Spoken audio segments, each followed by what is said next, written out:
Olá pessoal, tudo bem? Sejam bem-vindas ao Lidecora. Se você não me conhece, meu nome é Elis Marina, sou artista plástica e estudante de design de interiores. E trago aqui no meu canal dicas e ideias de faça você mesmo em home decor.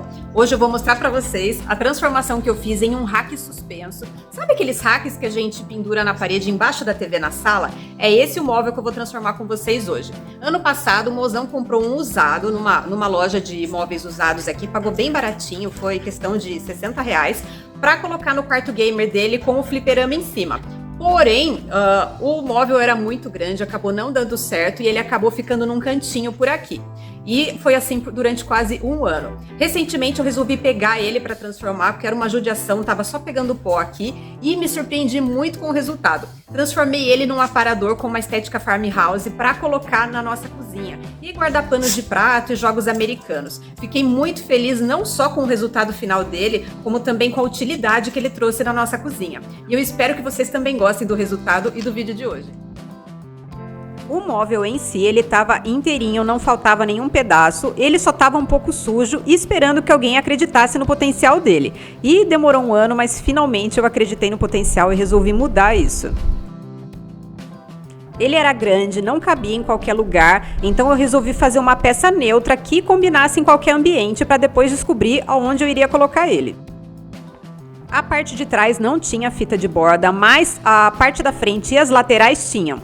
E em alguns pontos essa fita de borda ela já estava soltando, então eu acabei retirando. Eu nem quis tentar colar para não ter perigo de acabar descolando depois de novo. Então fui tirando as partes que estavam soltas e as partes que estavam inteiras eu mantive.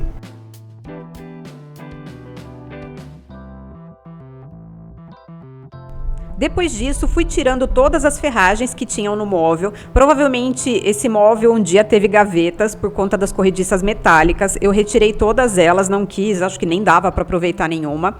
Então eu fui tirando elas. Também ele tinha uns ganchos na parte de trás, provavelmente que eram utilizados para pendurar esse rack na parede. Como eu sabia que eu não iria pendurar na parede, fui tirando também. O próximo passo foi tampar todos os furos com massa acrílica. Tampei os furos que eu retirei as corrediças metálicas, tinha algumas marcas de prego na parte de trás e também tentei o máximo possível nivelar essas partes que eu tirei a fita de borda para deixar o menos torto possível. Não era nada que chamasse muita atenção, mas eu tentei deixar com o melhor acabamento que eu pude. Com a massa bem seca e não demorou nada com o calor que tá fazendo, passei uma lixadeira em tudo para deixar bem lisinho, o que não deu muito trabalho, já que realmente a qualidade do móvel estava ótima. Era muito importante deixar a parte interna o mais lisa possível, já que nos meus planos estavam colocar uma gaveta em cada nicho, então não podia ter nada raspando nelas. E finalmente agora era só dar uma bela limpada nele, tanto por dentro quanto por fora, para poder começar a melhor parte, que era a pintura dele. Eu não tinha dúvidas que eu ia pintar todo esse móvel e ia dar uma cara totalmente diferente para ele. Como a ideia era de que esse móvel tivesse uma estética farmhouse, eu quis fazer uma base branca. Eu poderia ter usado batida de pedra nele, mas eu não gosto atualmente tanto assim da aderência da batida de pedra. Então eu resolvi fazer uma base em todo o móvel, passando 2 demãos de tinta chalk. A aderência dessa tinta é muito boa e eu achei que tá valendo muito a pena utilizar ela no lugar da batida de pedra, mas isso é de gosto pessoal. Com 2 demãos de tinta chalk, o branco estava quase fechado, não faltava muito para estar finalizado. Como a minha tinta chalk era um tom de off-white, eu queria esse móvel branco, queria ele um branco neve mesmo, eu finalizei com as últimas demãos que faltavam com tinta de parede branca, para deixar na tonalidade que eu queria. Durante a pintura, a gente acha que não dá muita diferença entre um branco neve e um off-white, mas a hora que a gente coloca um móvel do lado do outro, a diferença fica gritante, por isso que eu fiz questão de finalizar e deixar todo o móvel branco. Eu tirei as medidas das partes internas do móvel e mandei fazer 3 gavetões de pinos. As gavetas ficaram enormes e lindas. Eu mal sabia o quanto elas seriam úteis para mim depois. Para dar o acabamento nelas e também para fazer um destaque bem especial, já que o móvel era branco, eu passei um stain na cor embuia em todas as gavetas por dentro e por fora. Além de dar uma cor super bonita, o stain também protege toda a madeira. Por mais que eu faça os móveis aqui para casa sem saber ao certo onde cada um vai ficar, eu sempre gosto de utilizar bases neutras. Assim eles conversam entre si, combinam, não importa o cômodo que eles estejam. No caso do Stain, todas as peças de pinos que eu tenho aqui em casa eu utilizo a mesma tonalidade. Então caso eu troque os móveis de lugar futuramente e fiquem em outros cômodos, eles vão sempre acabar combinando bem. Essa dica é ótima porque os móveis vão combinar sempre, não importa a decoração que a gente faça. E olha só que lindas ficaram as gavetas. Eu sou apaixonada por esse tom de madeira, sou suspeita.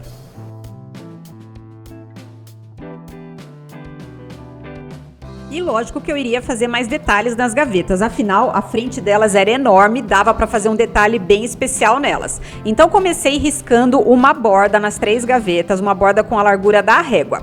Eu queria utilizar para fazer uma moldura, eu iria pintar a frente dessa gaveta com outra cor e fazer um detalhe bem charmoso, bem especial. Esses gavetões, eles me lembraram muito aqueles móveis de fazenda que tem aquelas gavetas enormes e eu queria aproveitar essa estética. Então comecei pintando a frente das 3 gavetas com um bege acinzentado. Tudo tom sobre tom com cores neutras, porque como eu disse pra vocês, se um dia eu quiser mudar o móvel de lugar, eu quero que ele combine com os outros móveis da casa. Então isso era imprescindível pra mim. Com o fundo bem seco, eu resolvi fazer um stencil de arabesco bem antigo que eu tinha aqui em casa e preencher todo o fundo dele com branco utilizando um pincel. Mas eu vi que ia demorar demais por conta do tamanho das gavetas, então eu resolvi fazer um teste. Esse teste consistia em preencher o fundo de todo o stencil utilizando um rolinho de espuma. E o teste deu super certo, preencheu muito rápido e o melhor, a pintura ficou perfeita, então eu economizei bastante tempo e deu tudo certo. Como vocês sabem, eu tenho um canal de pintura decorativa aqui no YouTube, vou deixar o canal aqui embaixo para vocês. Então eu utilizei uma tinta acrílica, que é a mesma tinta que eu utilizo na pintura das minhas peças. No caso aqui foi só emendar o stencil e preencher toda a frente da gaveta para deixar com uma estampa bem bonita e bem clássica. Eu achei que o resultado ficou lindo e que os arabescos combinaram muito com a ideia que eu tive para esse móvel. Com a frente feita de todas as gavetas, agora veio a melhor parte. Que satisfação! Tirar toda a fita crepe e ver que o acabamento da pintura ficou impecável. Ainda bem, né? Que bom! E com essa estampa tão bonita das gavetas, eu tive uma ideia para fazer uma estampa também na parte de cima do aparador. Um tipo de padronagem muito utilizado na decoração farmhouse são as listras, e isso não fica restrito apenas a tecidos de almofadas, de toalhas. Eu vi muitas referências de móveis com as listras pintadas, e eu achei muito diferente e muito bonito. Então eu quis aproveitar e riscar essas listras na parte de cima do meu aparador também.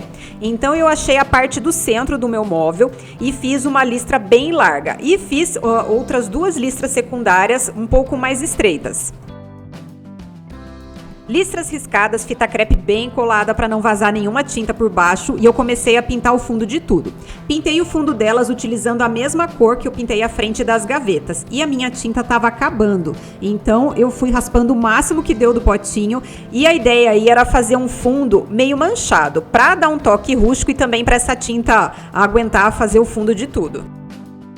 Aqui eu posso dizer que eu tirei leite de pedra. Eu raspei tanto esse potinho, misturei tanta água nessa tinta para ela render por todo o fundo do móvel.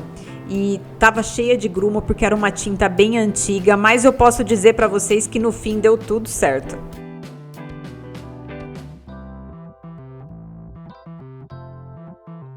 E já que o fundo ficou um pouquinho manchado, peguei uma lixa fina e fui lixando por toda a extensão delas, para dar uma quebrada nesse manchado e dar um efeito mais rústico. Depois de tudo, tirei a fita crepe e olha só que bonito que ficou o resultado final. Eu poderia ter deixado esse aparador branco tranquilamente, sem listra nenhuma, que ia ficar muito bonito também. Mas às vezes é legal experimentar coisas novas e aproveitar uma decoração diferente. Fiquei super orgulhosa de ter tido a coragem de pintar essas listras. Depois disso tudo, eu queria que o aparador ficasse um pouquinho mais rústico. Então peguei uma tinta marrom e eu fui sujando todo o contorno do meu aparador. Assim ele fica com um efeito rústico, porém ainda continua com uma pintura bem delicada. E já que eu pintei esse móvel de branco, eu preciso que ele fique protegido o suficiente para que eu limpe bem sem estragar ele. Então passei uma demão de verniz spray em tudo para proteger bem, mas não ia ficar só no verniz. Eu não tinha pintado toda a parte interna dos nichos porque as gavetas elas ficaram bem justinhas e eu tinha medo de dar problemas na hora de abrir e fechar elas. Porém, quando eu abri a gaveta, ficava aparecendo um pedaço do nicho sem pintar e eu queria resolver esse acabamento. Então acabei entrando um pouco com a pintura para deixar o resultado final mais bonito. Resolvido esse problema, passei uma demão de cera incolor em cima do verniz. Isso facilita muito a limpeza do móvel. Eu já tive essa experiência na cadeira de palha que eu fiz no vídeo anterior e ajuda muito na hora de limpar no dia a dia, além de que deixa com um cheiro muito gostoso. Passei essa cera também na frente e na parte de baixo das gavetas, para ajudar a deslizar na hora de abrir e fechar elas. Eu sei que eu poderia ter colocado corrediças metálicas nelas também, mas vou contar pra vocês que assim também deu muito certo. Na hora de colocar os puxadores, eu tinha esse puxador de ferro lindo guardado no armário há um tempão e eu sabia que ele ia combinar demais com a proposta do aparador. Então coloquei ele na gaveta do meio, que era a principal.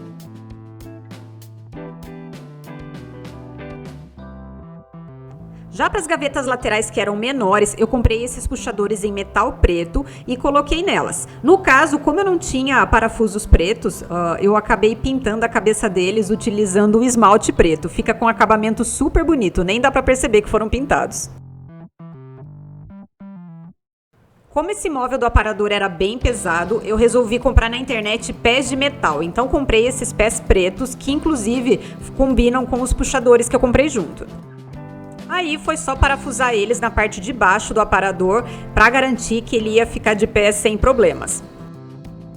Se eu soubesse que o resultado dele ia ficar tão bonito, eu não teria esperado um ano para mexer nele, mas tudo acontece no tempo certo, pelo menos é assim que eu acredito.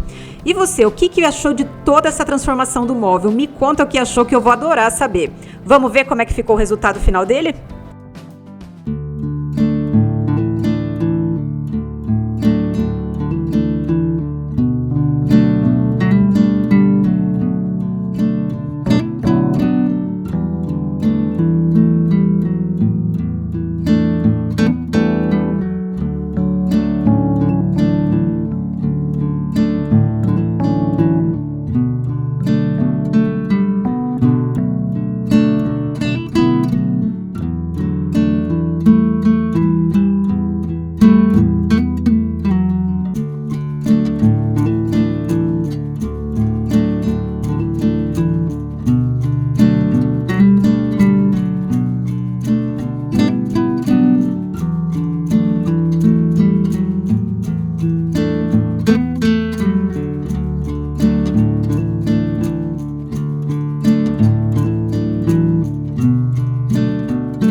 Gostou, mozão? Palmas, parabéns. Ficou bonito?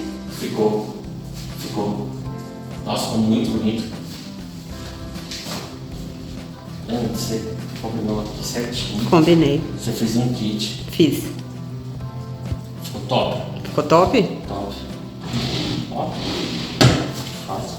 Aí você fez puxadores diferentes. Fiz. Você fez assim. Conjuntinho. Legal. Você deu detalhe até no puxador. Parabéns. Obrigada. E o mozão também adorou o resultado final. E vocês, o que acharam? Me conta que eu vou adorar saber. Espero que vocês tenham gostado. Muito obrigada e até a próxima. Um beijo grande. Tchau, tchau.